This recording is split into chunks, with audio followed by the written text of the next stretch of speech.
My name is Kirsten Borden, and I am with Exis. I am our Women of Flexo Recruitment and Engagement Committee Chair. And joining me is Rachel Acevedo with ACE Media, and she is the Recruitment and Engagement Co-Chair.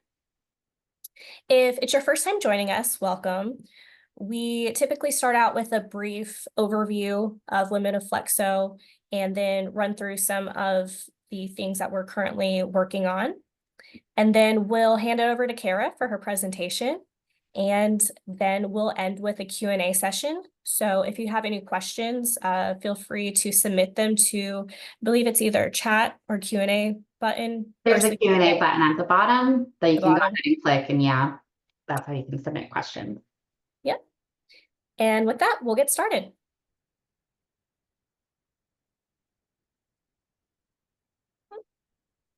All right, to start, a little bit about Women of Flexo. We are a committee of the FTA. Our mission and our vision, we are comprised of industry members who work to support and promote women in the flexographic industry through a variety of opportunities. The next slide. Representing and running Women of Flexo is a group of 4 committees, which we refer to as the steering committee. We have our Leadership and Development Committee, Recruitment and Engagement, Marketing and Strategy, and Mentorship. Our co-chairs of Women of Flexo, we have Kara Pedigo. She is with BioOrigin Specialty Products.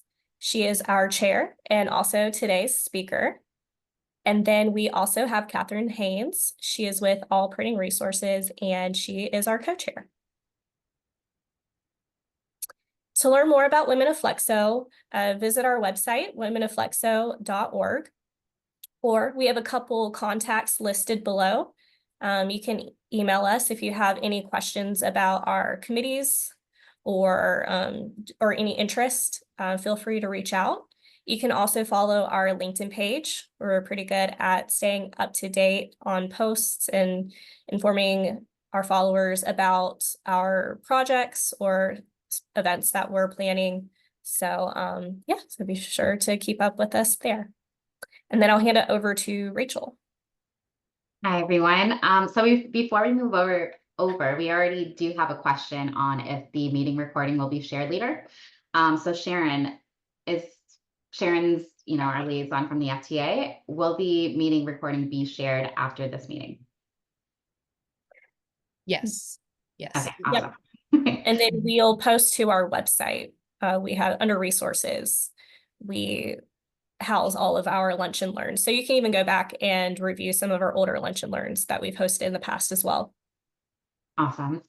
All right, thank you. So super excited. We're going to be having our 3rd annual Women of Flexo conference. It'll be this upcoming March 4th to the 5th at the BOPS Competence Center, which is close to the Atlanta, Georgia. It's 2 days full of seminars,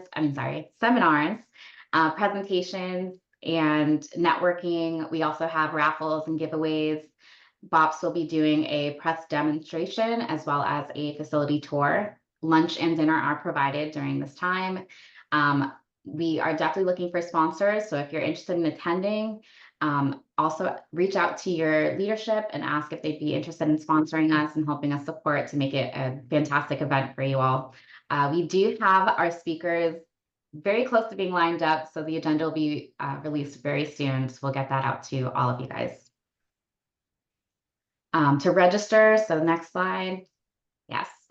So here are the sponsorship packages, and you can go ahead and scan that link if you'd like to take a look to register as well. So we have something new this year is our first annual sponsorship package for the full year. So it's on our website. It'll kind of go into a little bit more detail of what you get. Those include our event sponsorships. So in those tier 1 and tier 2 sponsors, you will get, a certain level of sponsorship at any of the Women of Flexo events. So feel free to scan the QR code, take a look, and see if it's something you're interested in. And then, of course, we do have our regular conference sponsor packages. We changed things up slightly this year. We already do have, I believe, 6 sponsors registered. So excited to get things going.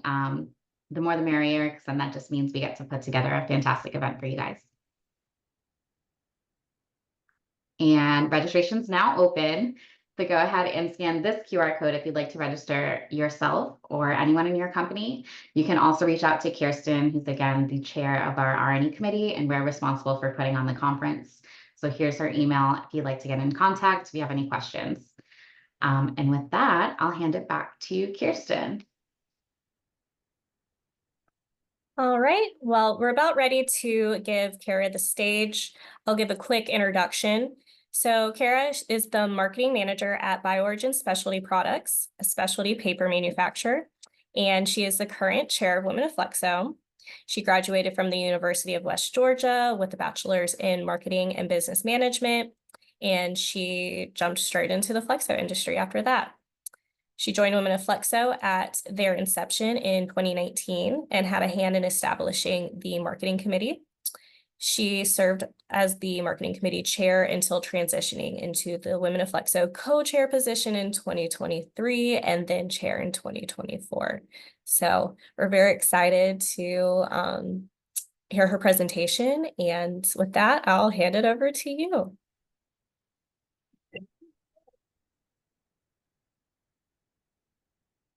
Hello, everyone, and welcome. Oh, hey, Kara, we kind of have a audio. We can't hear you. It's a little muffled.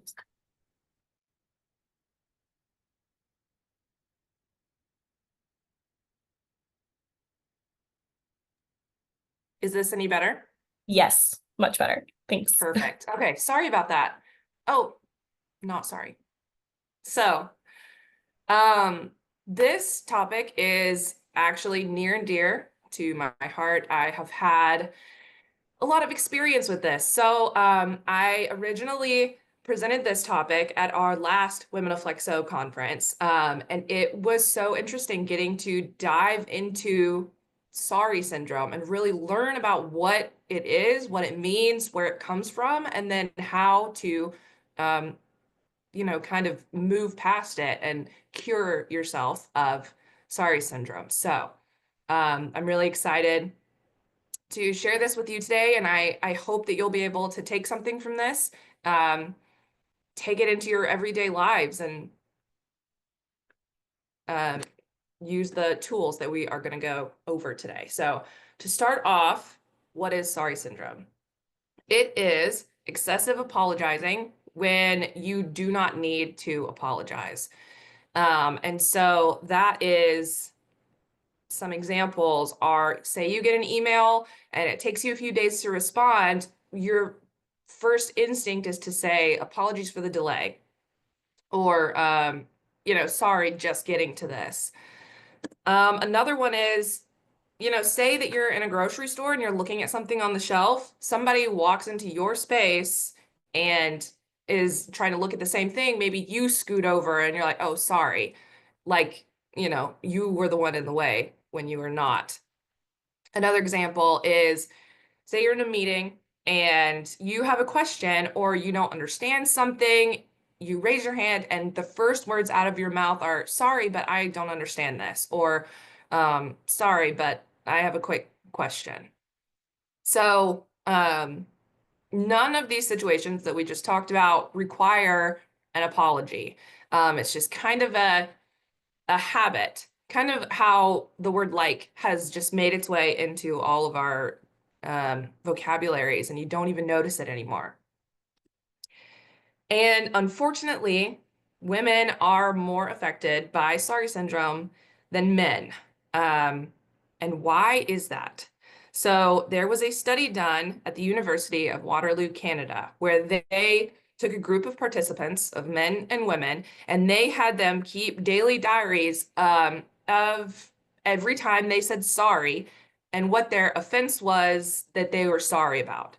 And so women reported giving more apologies, and they also reported committing more offenses, while the men reported less offenses that needed an apology. So it really affects women more because men have a lower threshold for apologies.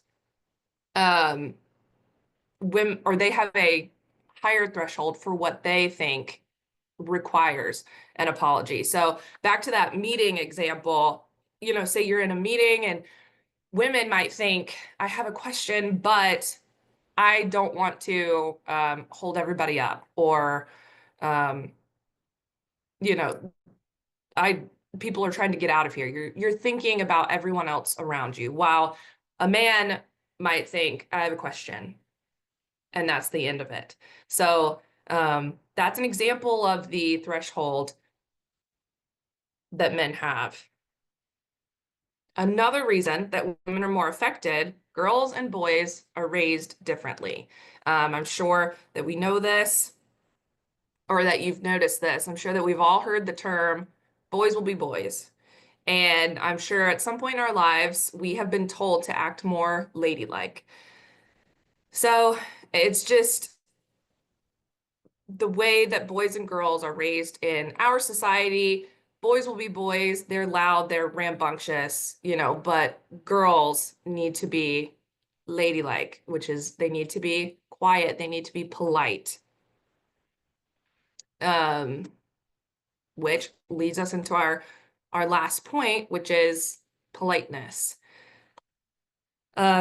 Which goes hand in hand with how boys and girls are raised. Boys will be boys.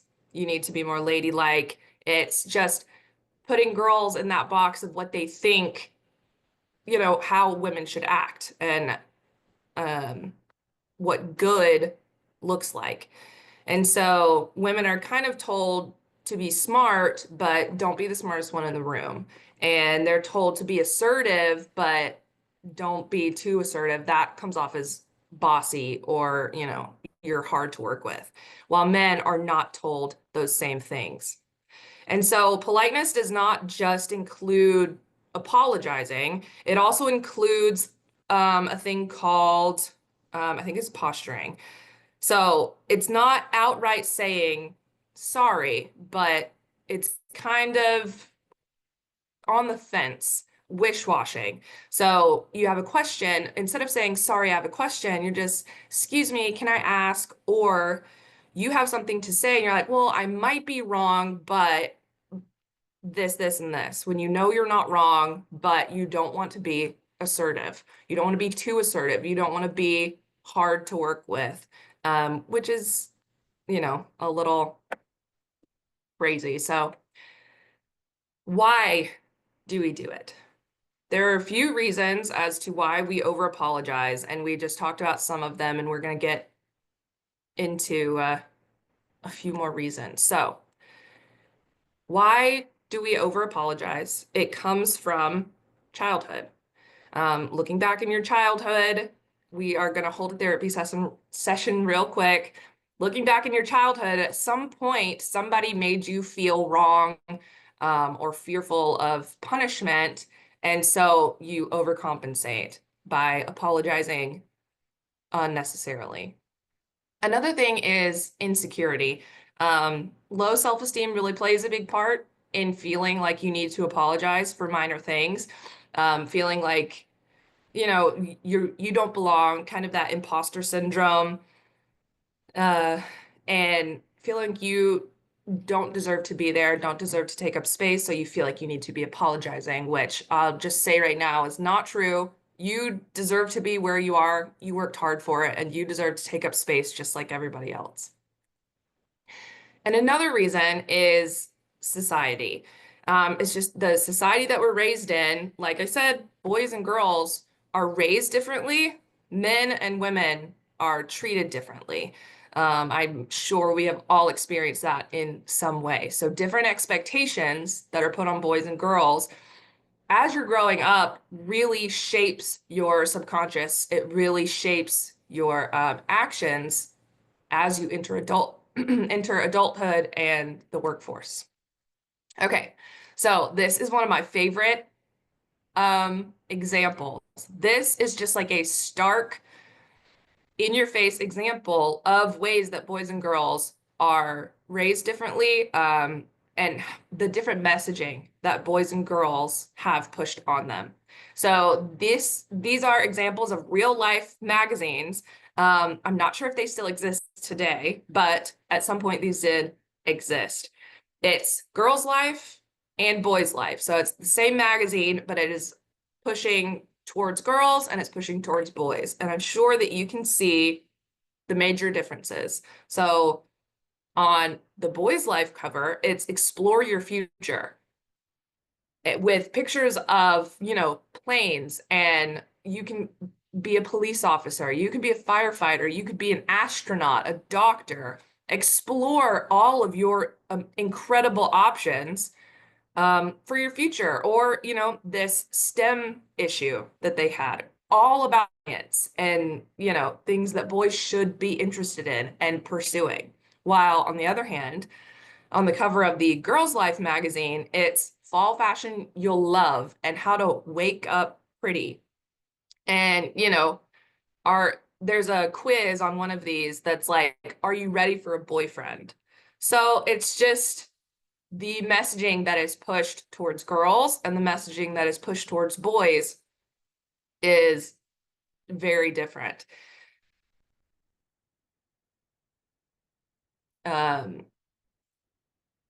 So here, boys are told you can do and be whatever you want, and we're going to give you the tools to do that. While girls are told you should be pretty and you should be quiet and easy to get along with. And, here's how you can do that. You can do whatever you want, but, we're putting some limitations on you. And so this is just like a stark representation of those societal expectations. So everything that we just covered, how does that affect us? So it may not seem like it affects us a lot, but it actually does. It affects us subconsciously. It affects the people around us. It affects us in our jobs. So in one way that it affects us is our self-esteem. So it reinforces every time you apologize for something that you should not have apologized for, it just in your subconscious, it reinforces those negative thoughts and feelings that you have. So if you're in that meeting and you're feeling like, oh, I'm nervous to ask this question, people are trying to get out of here, nobody wants to hear from me. When you say, oh, I'm sorry, I have a question, in the back of your head, that is just reaffirming those negative feelings that you have. Another way that it affects you is in your personal life. So not only does it affect you internally, it affects the people around you. So over apologizing kind of comes off as you are insecure or you don't know what you're talking about. Tracy Hooper is the founder of the Confidence Project, where she works with corporations to create confident company cultures. She wrote an article on sorry syndrome, actually, where she called saying sorry unnecessarily the verbal equivalent of slouching. So I don't know if any of you have heard of the power pose, but if you're feeling nervous, if you're feeling insecure, a way to kind of help yourself is to, stand up straight and stand like a superhero. Stand in the superhero pose. You are taking up more space, you're standing up straight, and it helps you feel more confident. While slouching, on the other hand, makes you look small, it makes you feel small, like you feel like you don't want to be there, you don't know what you're talking about. So over apologizing is kind of the verbal equivalent to that. Another way that it affects you is your career. So we just talked about how other people are affected by you over apologizing. That stands in your career as well. So over apologizing makes you seem to your boss like you're not confident, you can't handle certain things, or you're not strong enough for the job. So you may be passed over for certain opportunities. And it might not be a conscious decision. It might be, just a subconscious thought of what over apologizing kind of the vibes that over apologizing gives off. All right. So we have talked about what it is. We've talked about where it stems from, and the different causes of possibly, why you are suffering from the sorry syndrome. So now we're going to talk a little bit about exercising the sorry and what you can do to cure yourself of the sorry syndrome. So we're going to do some exercises, and hopefully you'll be able to take these tools with you into your life and use them. All right, so first step into exercising the sorry is learn why. So we talked about places that they extend from, your childhood, insecurities, society, things like that. For you personally, why do you feel the need to apologize? Take a moment and kind of reflect internally. Do the pressures of society make you feel uncomfortable? Do those expectations, those impossible expectations put on women, make you feel uncomfortable? Does some insecurity that you have, does that manifest as excessive sorries and over apologizing? Or has it just become a habit? Um, just like me saying as I'm giving this presentation, it becomes a habit. It becomes a filler word, and it's just you say it and you don't even realize that you're saying it. So then once you've reflected and you've learned why you say it, now you need to confront it. You need to confront the sorry. These are a few ways to kind of flip the script and get sorry out of your vocabulary. We're going to start with, I'm upset and I'm sorry that I feel this way. You should never apologize for how things make you feel. It's just how things make you feel. So instead of saying, I'm sorry that I feel this way, this is how I feel. Never apologize for how something has affected you. Another one, we talked about emails. Sorry for my delayed response. Another option is thank you for your patience. Or when I was presenting at the last conference, somebody brought up a really good point of just don't say anything. If you respond to an email 3 days later and just respond to the email, don't say, sorry, this was late. Thank you for your patience. Don't mention it at all. People just don't even notice it.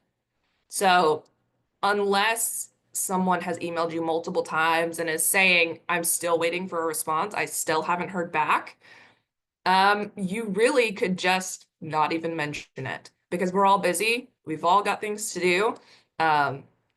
So the next one is, sorry to ask this question. I have a question about that.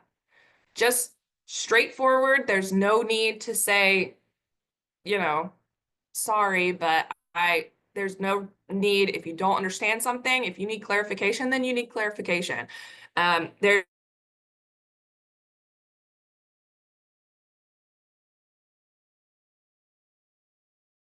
that I don't understand. Ask somebody to clarify.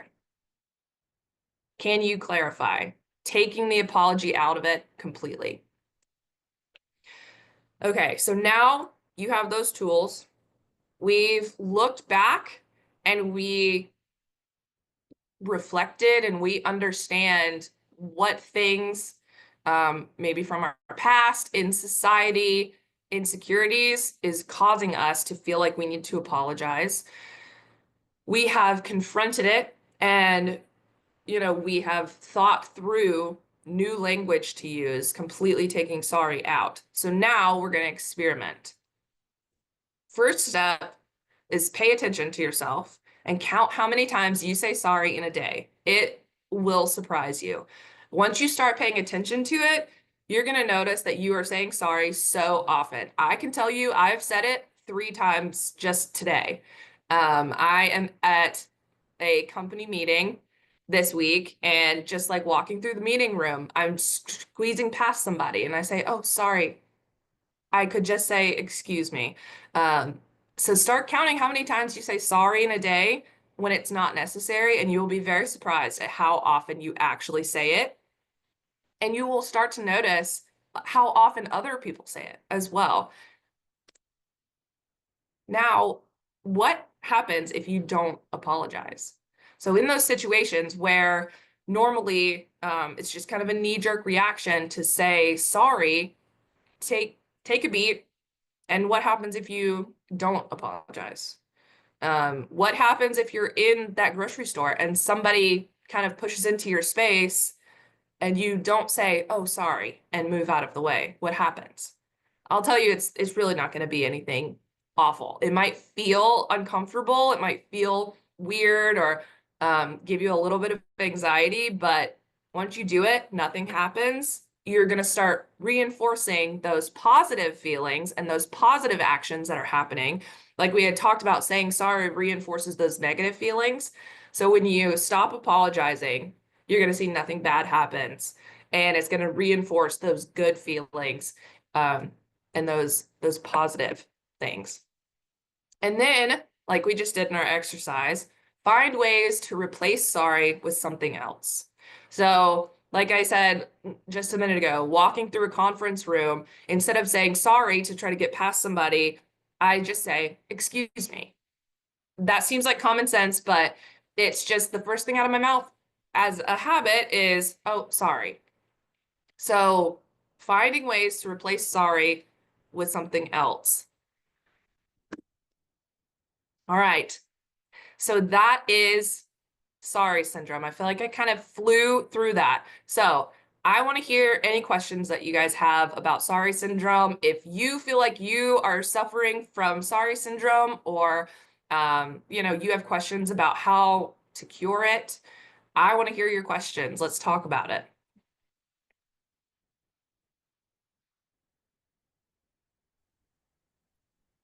And with that, as we mentioned earlier, feel free to submit to the Q&A chat. Also, just feedback or personal experiences.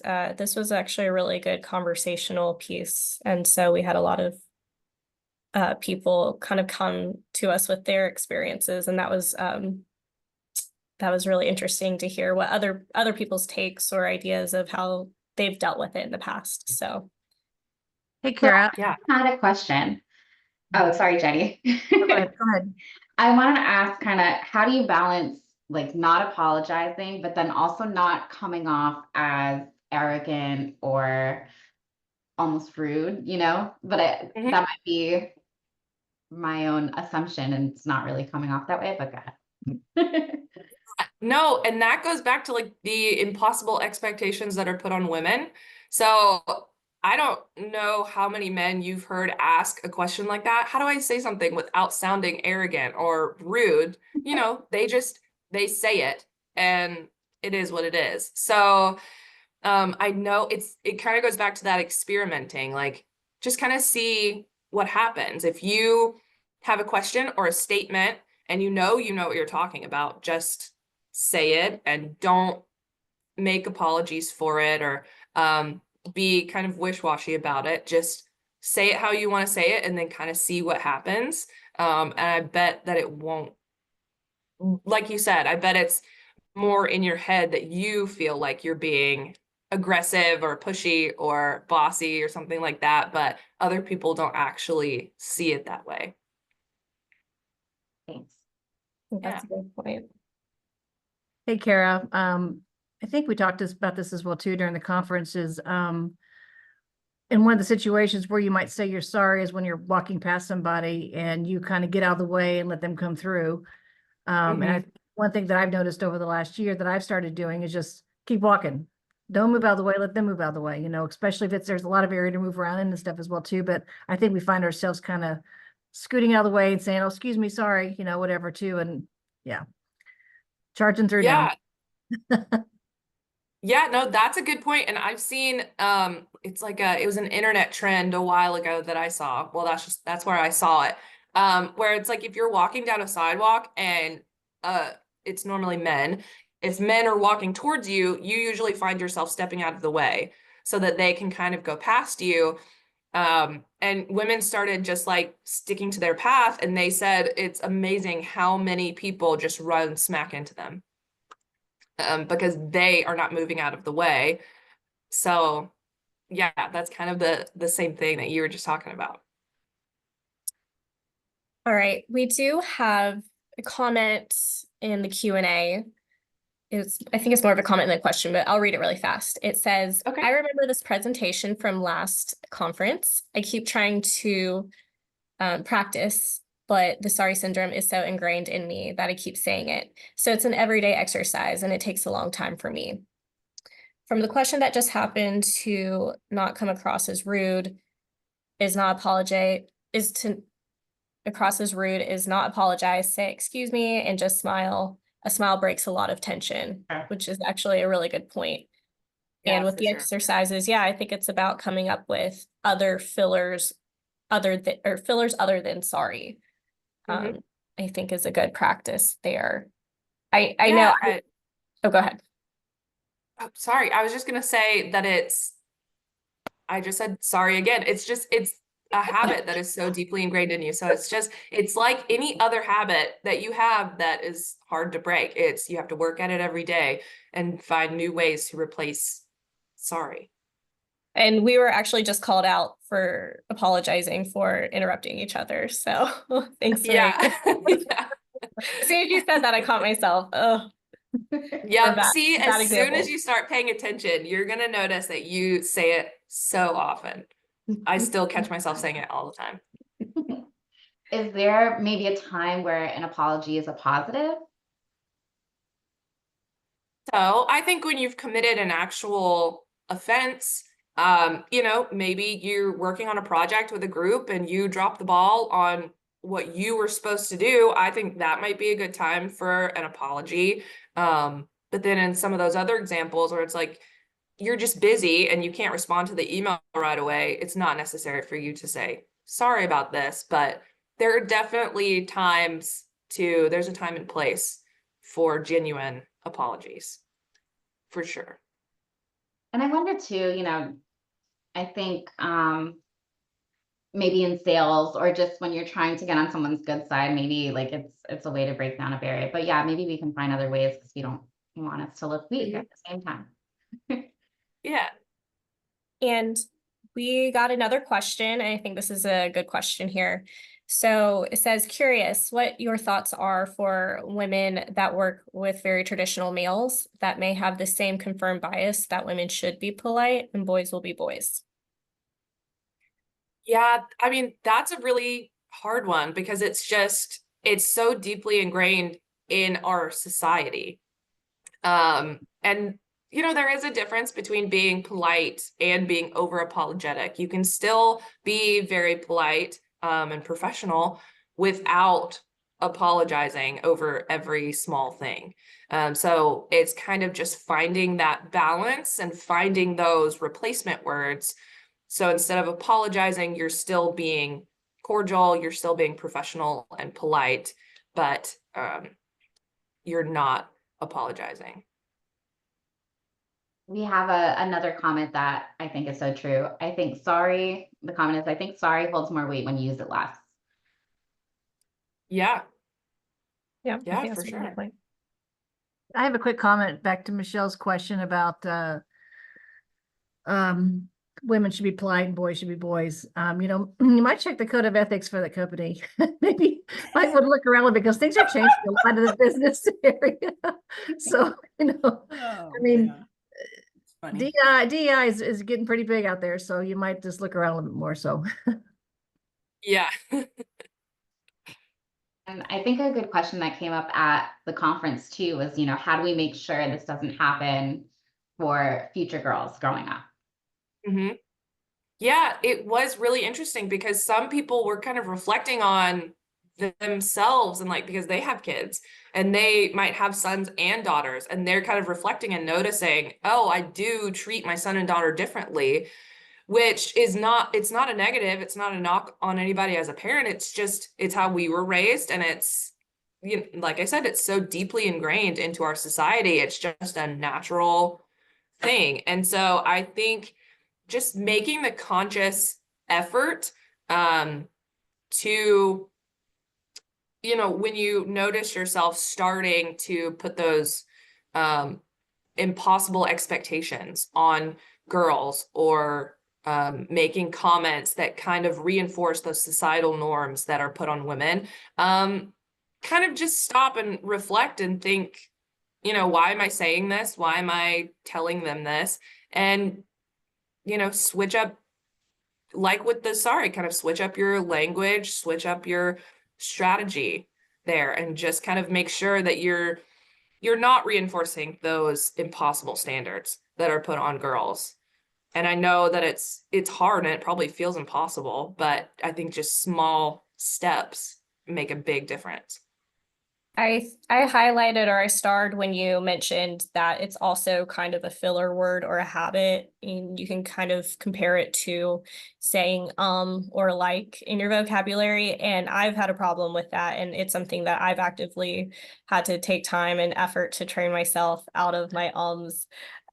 I've heard that I'm better, so can't speak for myself, but I think that I'm better at it now. So so Yeah. I think so I think that, that's a part of it, is it being a filler, and something that I've done to work on those words. And I think you can apply it to sorry as well, is also maybe if I do it more when I get nervous, or if I'm uncomfortable and I'm trying to talk, I tend to talk fast. And when you're talking fast, sometimes those filler words just naturally kind of come through. And so I think that taking your time when you're speaking, sometimes we get nervous because we think if we have pauses, but if you actually I read up on sales, or heard from the sales point of views, that when you're speaking, that it's okay to take your time and take pauses. And that's not really a sign of you not knowing something. Sometimes it actually comes off a little bit more confident.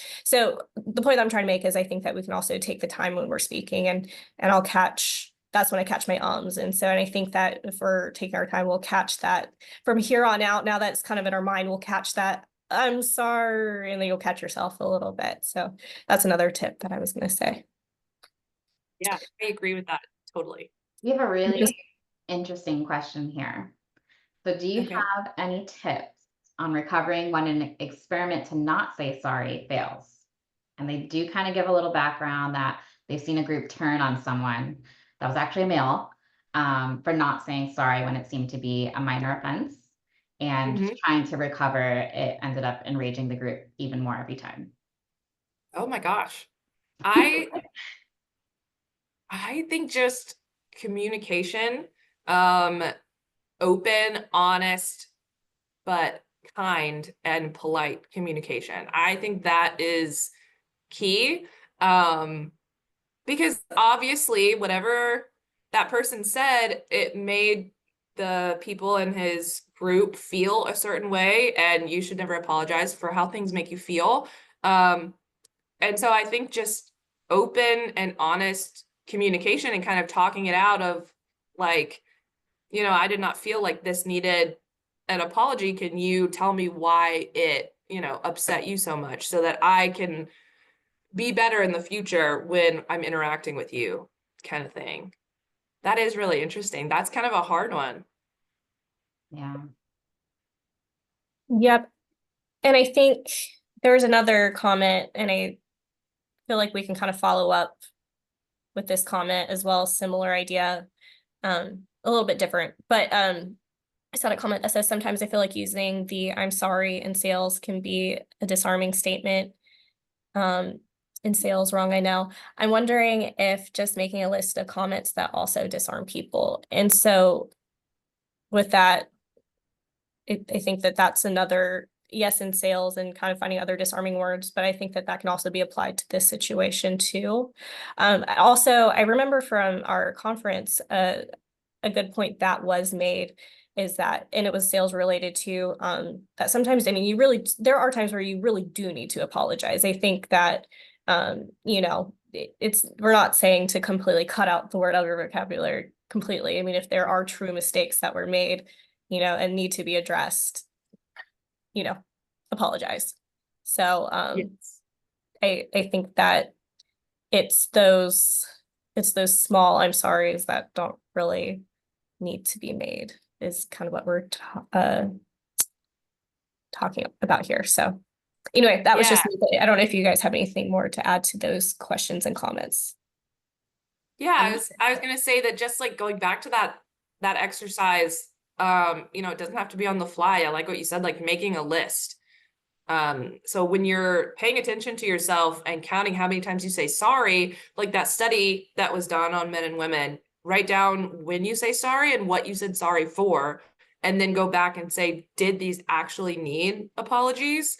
And if not, take those situations and then like write down a list of words or phrases that you could have said, so that you'll be armed with those replacements for sorry. So if you come across those situations or similar situations again, you'll be ready, and it'll be at the top of your head, and it'll be much easier to get rid of sorry.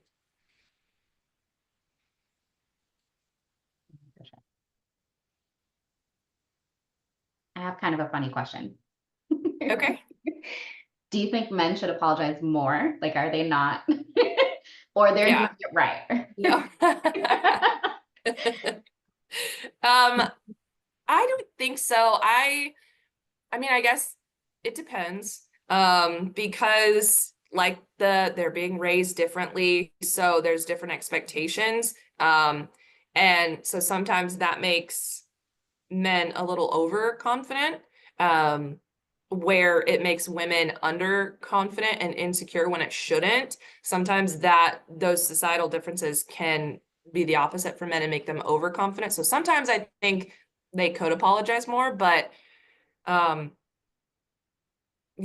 think it's a good thing for us to really work on apologizing less and being more confident and assertive, like men already are a lot of times, and kind of breaking those societal norms. You have a comment? Back to the backfiring example, you can be strategic about what you apologize for. You could say, I'm sorry that X made you feel that way, instead of apologizing for the offense. Yeah, that's good. Yeah. Last question that I kind of broke down. Does culture play a role in over apologizing? Do you think certain cultures over apologize over others? I think so. I think it's if the culture makes women feel insecure, if the culture makes them feel uncomfortable, then I think that kind of pushes them more towards apologizing and trying to keep the peace, kind of thing. So I think work culture. So I'm glad sorry, I realized I didn't distinguish that. Oh, work culture. So yeah, you're good. But no, that's true. pushes you more towards wanting to apologize and keep the peace. I do think that the less you do it, the less you'll be expected, or the less it's expected, right? And it'll just be part of your personality. That at that point, it's not even like people are going to say, oh, she didn't apologize for that, unless it was something that needed to be done. But I think that's just your personality. I think it's more of just making you come off as a stronger or confident person in the way that they're speaking. So I think it's more of your overall how you come off within your company or customer, or whoever it is. I agree. All right. Do we have any final questions? Thank you everybody for staying on the call. Everyone's been pretty consistent, and all the questions and comments we've had. It's really great when we can have engaging conversation back and forth, and people sharing their experiences and opinions as well. So this has been great.